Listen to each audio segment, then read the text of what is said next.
If you're a maintenance supervisor for a commercial property, you've had to deal with everything from leaky faucets to flickering light bulbs. But nothing's worse than that ancient boiler that's lived in the building since the day it was built, 50 years ago. It's enough to make anyone lose their cool. That's where Grainger comes in.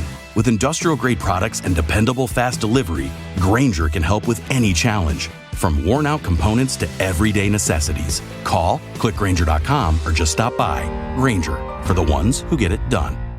Other shows we have for you to enjoy at myclassicradio.net. The Avengers was most certainly not a household name in South Africa prior to the radio series. With no national television service until 1976, the mechanism simply was not present in the country to show television programs to mass audiences. While many other countries reveled in the filmed adventures of John Steed and company, South Africa was not equipped to join in the fun. The series took Britain by storm and made a major impression in the American markets, being that greatest of rarities, a British series given a network transmission slot. However, as a filmed series, rather than a videotaped one, The Avengers was able to gain a modicum of exposure in South Africa through film rentals. Come and listen at myclassicradio.net.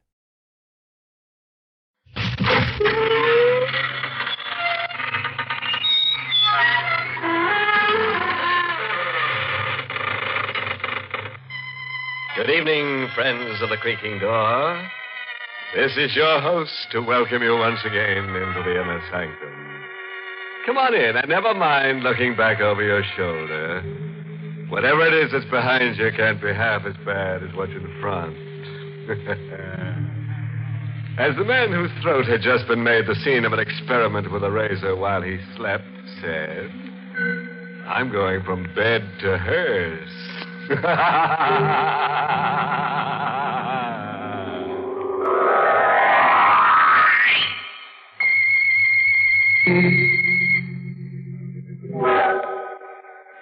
All right.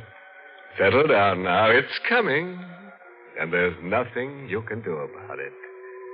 Just keep a good hold on yourself. And your wife, if your life insurance paid off. Joe Harris, 21, wearing a cheap blue serge suit and a thin topcoat, cold and wet on a cold and rainy night, decides to make a change.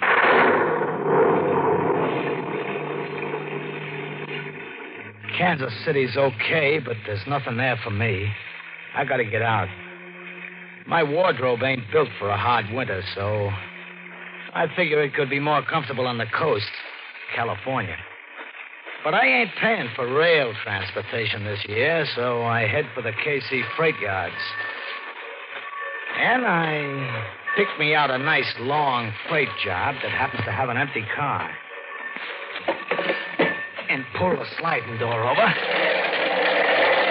leaving just a crack for air and finger hole for when we reach the land of oranges. The old boiler up front's got the steam up. And we're off. I relax. All I gotta do is let a couple of days slide by and sunshine. Hey, what? I didn't notice nobody else was in the car. Didn't you now, Pally? No. That's too bad. He leaned back into the darkness of his corner so I couldn't see him very good. He was a young guy, maybe my age, maybe a couple of years older. My size, too. Same color hair and eyes. Almost close enough to be brothers, but there was something in his eyes that had never been in mine. I was scared. You know something funny? You look like me. Yeah, I kind of noticed that myself in a... Why? Well, lots of guys look a little like each other. No. I mean... Huh? Nobody looks like me. Well, okay, so I don't. You're trying to. That means you must be one of... One of what? They have ways of changing their appearance. You're one of them. You can't fool me. Look, I don't know what you're talking about. It's no use. You can't fool me. I'll have to punish you. Hey, watch out with that knife. I'm gonna cut the resemblance away and find out what you really look like. You're crazy. Stop it. Let go of my hand. I'm gonna cut you away. No. I got your arm twisted. And the knife is pointing at your heart. Now drop it. No, nobody's as strong as me. Stop it. I warn you. Stop it. No. Then I gotta do this. No. I told you. I told you. I told you.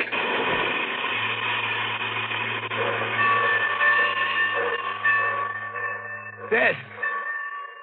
Hey. No, he's dead. I gotta get out. The door. Slide it open. Put the odd bolts. Another one of these sliding doors. Why don't they stab a proper? Give me a hand, Charlie. Okay. You locked it. Now I can't get out. I can't get out.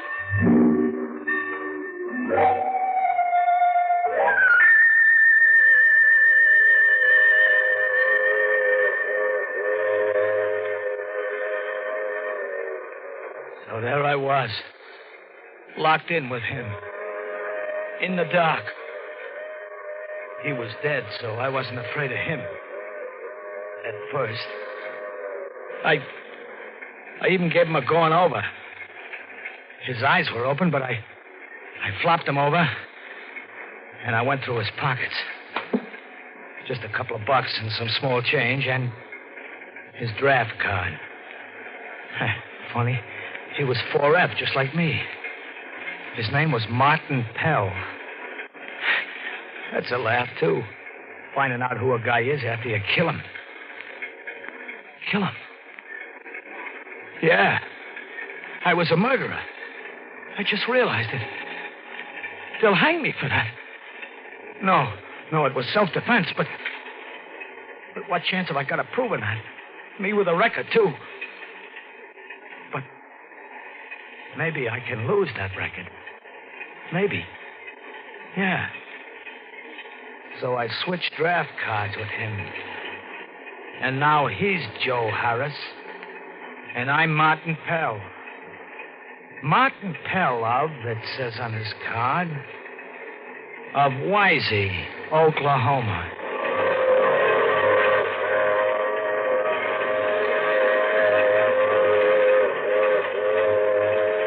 And the hours go by, and I'm there with him locked in a boxcar. And the wheels keep pounding underneath. And he's dead. I gotta get out. There's gotta be a way. The door. Shut. I gotta think. Think. Hey, wait. We're stopping. Now what? We're stopping. Yeah, he's covered up. Maybe they won't spot him. Anyways, I gotta get out. I'll yell and I'll pound on the door. Yeah, that's the way. That's the... Help! Help! Let me out! Let me out! Let me out! Somebody hear me! Somebody! Hey, they heard me. What's going on? Catching a ride, bum? Get out of here. Yeah, sure. Don't you know it's against the law riding a freight? Yeah, I know. Or maybe it's a hump you remember. No. Now get out of here and get fast. Fast as I could, I got away from there. The yard bull took a quick look into the car, but he didn't spot the body under the sacking. And the train started up. And it began moving away. With Martin Pell lying under a pile of dirty sacking. With a knife in his heart. And a funny look in his eyes. Only I'm Martin Pell now.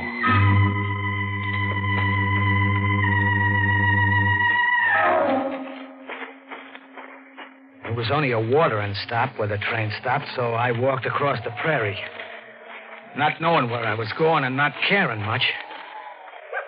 Well, I I keep walking across the dark face of the land until I spot a light. A couple of lights. A small town, it looked like. A small town. Somewheres. Where? Right on the edge of town, there's a lunch wagon, and it's open. And there's a light shining in it, and I'm hungry. So I go into the lunch wagon. Hi. How about something to eat, huh? Sure thing, Martin. Sure thing. What did you say? I said, sure, you're going to have something to eat, Martin.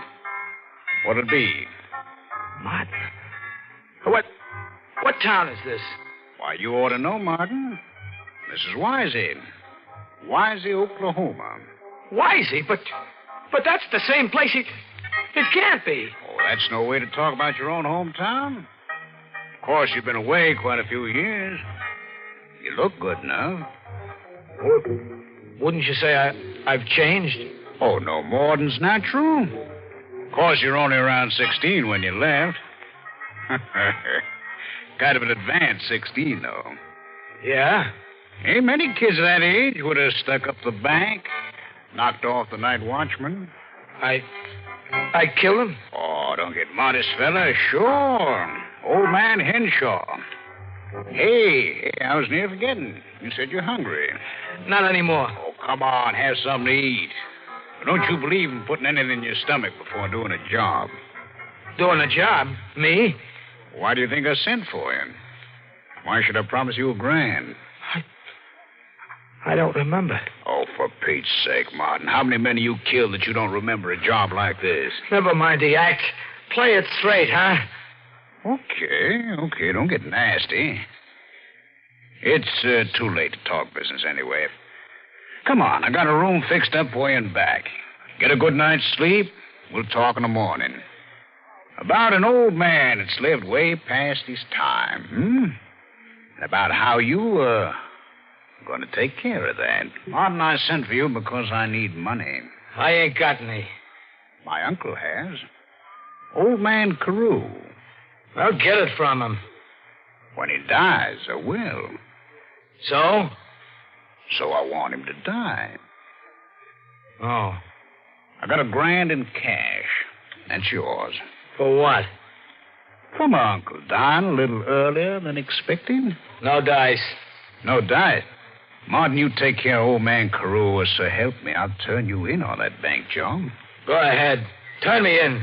I can prove that I... And then I shut up quick. Bliss was watching me with those little pig eyes in his fat face. Sure, I could prove I wasn't Martin Pell. That I'd never been in Wisey, Oklahoma before in my life. Sure. But to do that, I'd have to admit I was Joe Harris. And when they found that corpse in the boxcar with my draft card on him, that'd be fine. A lot of attention the jury had paid to my plea of self-defense. No witnesses and me on the lam and me switching draft cards in panic. Sure, even the hangman had burst out laughing when he slipped the noose around my neck. I shut up quick, Bliss watching me close. And then I said, "Okay, Bliss, it's a deal. What's the layout?"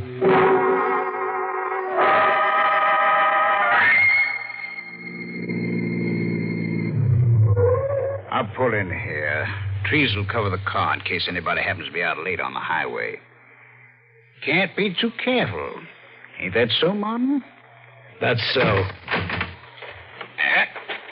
It's only a short walk. Let's get going. Oh, here.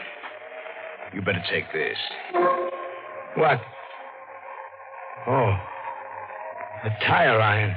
I picked it up in a junkyard. They'll never trace it to me. It's for old man Carew. They bother you? I ain't used to them. Anymore, huh? The house. Old man Carew never believed in buying curtains for the windows. There he is, rocking in his chair. Now watch the porch step. It's busted. I guess we knock. It's polite.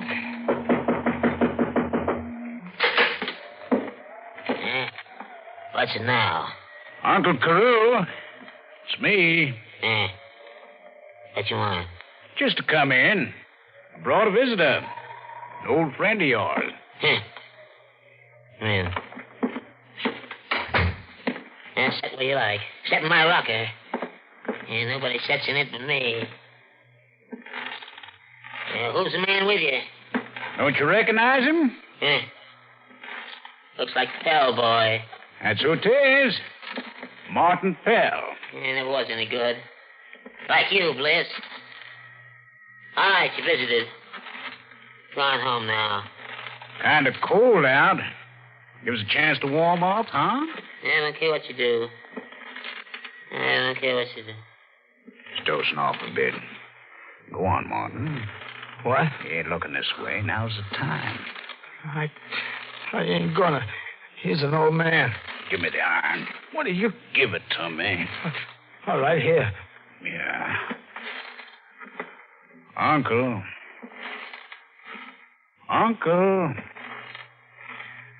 Yeah.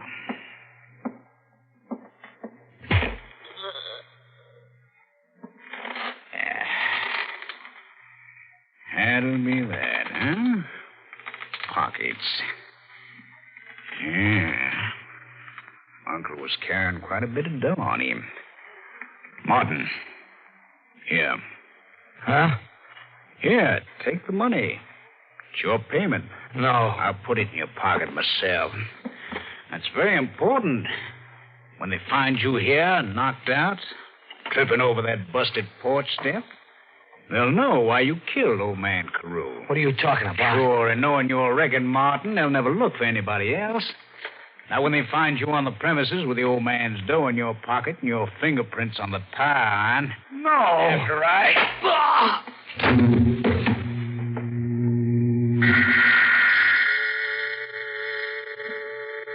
I was walking up a long flight of stairs with nothing at the top but more stairs and more stairs, and my head was hurting. And then I woke up. Lying outside of old man Carew's house with a blood-stained tire iron in my hand. I let go of it. I pulled myself to my feet. And then I heard cars. They were coming. And there I still was. I had to get away fast. I didn't know the country, but I was hunted. And the hunted animals got an instinct to hide, to run, and to hide from the killers. They didn't find me that day because I fooled them. I didn't try getting out of the county, getting away from the town. Oh, no. That's where they were watching for me. So I stayed put close to town, which fooled them. And also, I had a job to do. Who is it? Martin. Me. What are you doing here? I got paid for a killing I didn't do. So I figured maybe I better do a killing now for no pay at all. Stay where you are. No, we're alone here. I got this knife. No. Bliss, you got a pencil? Pencil? Yeah, sure. Then sit down and write a little note about how you killed old man Carew. No. I got the knife against your heart. Sit down and write. All right. Well, just write. I killed my uncle because I wanted his money. You got it? Yeah. I got it. Now sign your name pretty. I signed it. Take that knife away. Sure. After right? Yeah. Goodbye, Mr. Bliss. Now, I'd better put the knife in your hand. Like this. Too bad your nerves went back on you. You committed suicide, Mr. Bliss. That's what you did. And now they'll stop looking for me.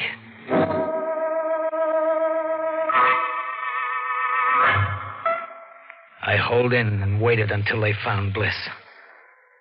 So the law was called off. There was nobody to look for. So I headed for the watering stop and the freights because it was cold. And I was heading for sunshine. There was a train getting ready to head for the coast, so I sneaked close to it. On the far side, there was a couple of bulls around chewing the rag, but they didn't see me. I spotted an open boxcar, and I climbed in. I got away from the door. The bulls were coming along checking. One of them sounded like the guy that had thrown me off the night before. This time I didn't care. I was hoping he'd lock the door on me. So I curled up in a corner and waited. Yeah, Mike, that was quite a wreck they had up ahead. Quite a wreck. Held up the line for 24 hours. This freight here had already pulled out when word came in of the wreck up ahead, so they backed her right back here and let her stand. But she's on her way now. One of them sliding doors is open. Give me a hand with it. Hey, wait, if this is the same train... It can't be. This car. If it's the same train, this Sanctum would be over there. Let me see. The Sanctum. Yeah, it's the Sanctum. And under it, I gotta see. Yeah, it's him. Martin Pell. And I'm locked in with him. Me and Martin. The killers. We're going to the sunshine together. And that's how the cops will find us. Together. Him dead. And me.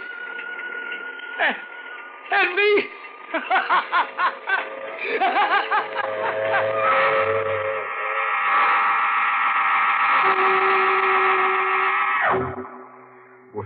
Well.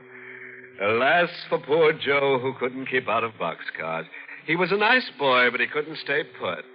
I guess they'll give him the Order of the Rolling Stone. Tombstone. And to leave you with a happy parting thought, whenever you hear a freight train whistling in the night, think of Joe and wonder, is he still in it with Martin rattling? Well, friends, it's time once again to close that creaking door. Until next week at the same time, when we'll be back with a little hunk of horror. You'll be sure to listen, won't you? Until next week, then. Good night. Pleasant dreams.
Inner Sanctum has come to you through the worldwide facilities of the United States Armed Forces Radio and Television Service.